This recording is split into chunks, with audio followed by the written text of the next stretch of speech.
Hello friends, எல்லாருக்கும் வணக்கம். Welcome to Thiru dream kitchen. நம்ம சேனலில் ரொம்ப நாளாகவே வீடியோஸ் அப்லோட் பண்ணவே இல்லை. இனிமேல் வீடியோஸ் கொஞ்சம் ரெகுலராக போடுறதுக்கு ட்ரை பண்ணுறேன்.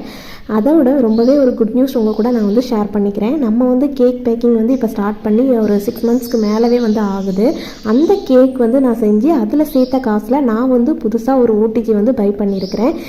இது 48 லிட்டர். நம்ம ஆசையாக ஒரு விஷயம் தொடங்கி அதிலிருந்து நம்ம நமக்கு பிடிச்ச ஒரு பொருளை வாங்கும்போது அதில் கிடைக்கிற சந்தோஷமே ரொம்பவே தனி தான். இந்த ஓடிஜி ஃப்ளிப்கார்ட்டில் இருந்து தான் ஆர்டர் பண்ணியிருந்தேன். 48 லிட்டர். வீட்டிலே ஹோம் பேக்கிங் பண்ணுறீங்க, பட்ஜெட் ஃப்ரெண்ட்லியாக ஒரு ஓடிஜி வாங்கணும் அப்படின்னா இந்த ஓடிஜி பெஸ்ட்டாக இருக்கும். இப்போ 1 month கிட்ட நான் யூஸ் பண்ணிக்கிட்டு இருக்கேன். ரொம்பவே நல்லா இருக்குது. என்னோடய பொண்ணோட பர்த்டேக்காக தான் ஃபர்ஸ்ட் கேக் இதில் நான் செஞ்சுருந்தேன். என்னோடய சக்ஸஸில் இதுதான் ஃபஸ்ட்டு ஸ்டெப் அப்படின்னு நான் நினைக்கிறேன். எனக்கு இது ரொம்பவே சந்தோஷமாக இருக்குது. இந்த ஓடிஜி எப்படி இருக்குது அப்படின்றத மறக்காமல் கீழே கமெண்டில் சொல்லுங்கள். தேங்க்யூ.